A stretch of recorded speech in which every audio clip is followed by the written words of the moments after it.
Ya, tapi kalau kemudian kita lanjutkan Pak Kudri, mungkin sulit juga ya karena sampai sejauh ini masih dalam proses penyelidikan. Apakah kemudian ada keterkaitan di antara penyebab dan juga asal musabab dari obat sirup ini gitu? Tadi kan Maria udah nanya ke dokter korelasi. Jadi kalau bahasa hukumnya itu kausalitas. Ya. Kausalitas. Sebab akibat. Kalau orang itu terjadi sesuatu apakah sakit terus atau meninggal karena minum obat, itu nggak usah dibuktikan lagi pasti karena itu. Dari sisi hukum kita nggak usah perdebatkan karena dia terjadi karena ini gitu loh. Nah jadi menurut saya yang memang agak sulit nantinya, tapi itu harus kerja keras ya aparat hukum. Itu dari catatan medis itu ya memang penggunaan obat itu akibatnya ini. Kalau sudah itu sudah selesai saya kira. Tapi harus firm dulu kan? Iya, ya. Tapi kalau yang kesulitannya yang tidak ada catatan medis. Nah ini dia nih.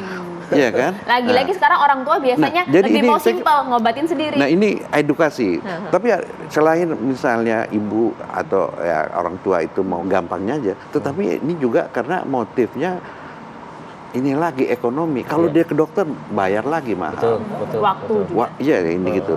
Jadi ini apa namanya saling kait mengkait. Tetapi dengan apapun resikonya kalau korbannya anak kita nggak mau. Gitu. Jadi kita edukasi, jangan pinter-pinter ngobatin sendiri. Dan menurut Arief tadi manjang-manjangin, belum sembuh dia panjangin. Jadi ini ya. Nah sekarang kita kembali lagi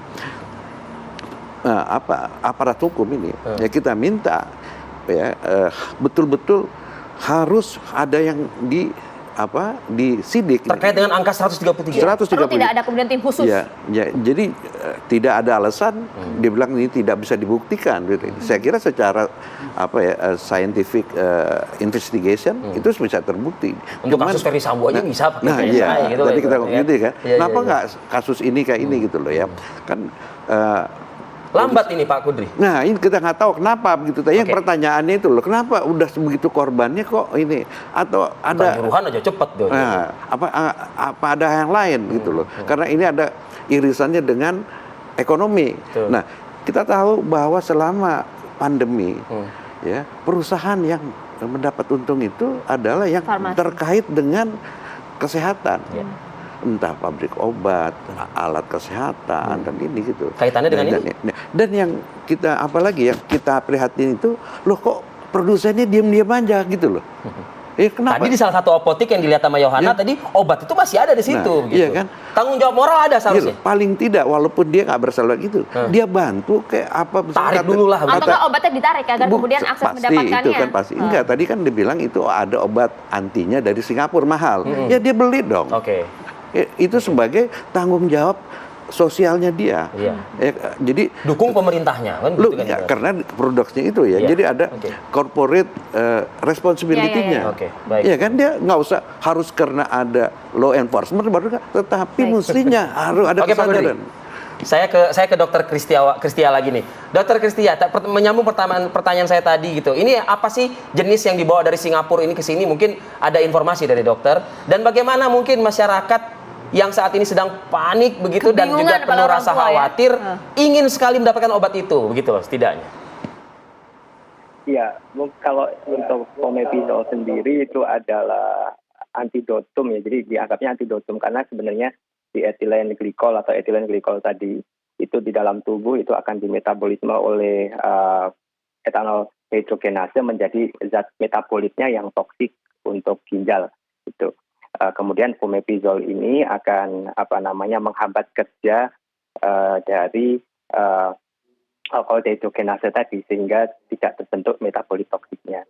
Tapi sekali lagi mungkin karena kami juga belum menerima, maksudnya kami itu diminta untuk mengirimkan sampel untuk pemeriksaan toksikologi. Jadi untuk melihat apakah ada kadar etilen glikol di dalam pasien yang masih kami rawat itu baru kemarin. Jadi mungkin penggunaan itu ya akan dipertimbangkan pada pasien yang memang di dalam darahnya terbukti ada kandungan etilen glikolnya seperti itu.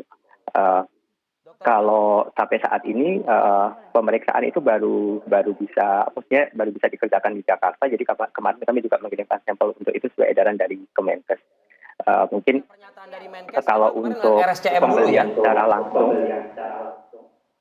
ya sebaiknya memang karena ini penanganannya oleh tim medis, jadi obatnya bukan obat yang bisa langsung diresepkan umum, jadi memang harus dengan resep dokter. Sampai saat ini pun kami masih belum mendapatkan petunjuk teknis untuk kriteria pasien yang kemudian akan mendapatkan obat yang diimpor ini yang didatangkan dari Singapura ini seperti apa. Iya. Dokter bisa boleh Ini Pak Kudri tanya nggak? bertanya nih dok. Tadi diinformasikan Gimana, bahwa ada yang meninggal, ada yang sembuh. Yang saya tanyakan sembuhnya itu dia sembuh total atau dia nanti anak ini ketergantungan dengan hemodialisa gitu loh. Iya Cuci kan? darah ya? Untuk yang Cuci kami darah. rawat sendiri, Silakan dok. ya. Untuk yang kami rawat sendiri sampai saat ini kita juga belum menggunakan obat-obat yang disebutkan tadi. Ada sampai saat ini untuk yang sembuh itu kami ada 2 pasien yang tidak membutuhkan cuci darah. 1 pasien kami sudah merawat jalan 3 pasien. 2 pasien tidak membutuhkan cuci darah, 1 masih membutuhkan cuci darah. Kemudian untuk yang masih kami rawat itu juga ada 3 pasien. 2 membutuhkan cuci darah, 1 pasien sudah tidak membutuhkan cuci darah. Semuanya sudah di bangsal perawatan biasa, kondisinya sudah stabil, di mana yang 1 pasien ini meskipun sudah tidak membutuhkan cuci darah, tapi yang masih belum bagus itu fungsi kognitif seperti kayak kontaknya masih agak, meskipun sadar gitu ya, bisa di kontak tapi sangat terbatas. Sedih karena kita bicara anak-anak ini ya. Dokter, satu hal mungkin singkat gitu dok, agar publik juga mendengar gitu. Berangkat dari temuan Yohana Gabriela, reporter kami tadi di salah satu apotik, kita apresiasi ya apotik menahan atau tidak menjual. Mengedukasi. Nah, tapi bagi masyarakat yang saat ini membutuhkan obat untuk anaknya, bagaimana dok?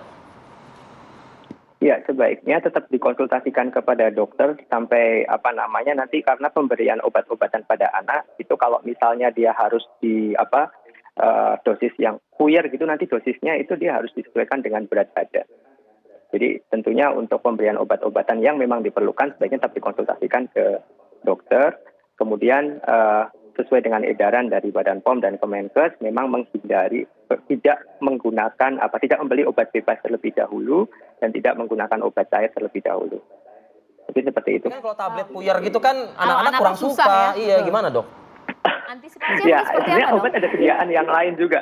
Jadi ada misalnya obat penurun panas gitu, ada yang sediaan yang diberikan lewat dubur gitu. Jadi ada beberapa jenis. Nah, puyer ini memang alternatifnya ya seperti itu, karena sampai ya kita harap segera ada rilis dari Badan POM ya tentunya untuk obat-obatan yang memang ya segera sajalah itu semuanya dipastikan gitu ya. Tetap datangi layanan kesehatan dan Pasti. konsultasi dengan dokter. Iya. Itu yang Iya, penting. agar juga kemudian riwayat pengobatannya juga Ada jelas. kiatnya Iya. itu Arif, kalau anak kecil puyer itu. Dulu waktu kecil saya sama orang tua saya, hidung saya ditutup gitu. Langsung kebuka di ini gitu. Triknya begitu ya. Terima kasih dokter. Kalau zaman Kristia. sekarang takutnya viral. Terima kasih. Terima kasih dokter Kristia. Dokter, terima kasih. Pak Kudri, terima kasih banyak. Ya semoga paling tadi Ya. bisa menjawab berbagai pertanyaan publik lah ya, mencerahkan Betul. sedikit sebenarnya. Nanti kita tunggu bagaimana update dari pemerintah. Dok, terima kasih dok. Mohon maaf nih waktunya terima kasih. jadi tertahan. Lagi bertugas. Nggak terasa 1 Oke. jam ya. Pak, Iya. makasih ya Pak Terima ya. kasih banyak Pak Kudri. Tapi ini mesti dikawal loh, Rif. Iya, karena kita ini kawal. mesti ada tindakan yang Betul. cari ini kan. Karena jumlahnya juga banyak ya. Iya, Siap, ini- terima kasih banyak. Kita kembali saat lagi ya dengan informasi lain untuk Anda.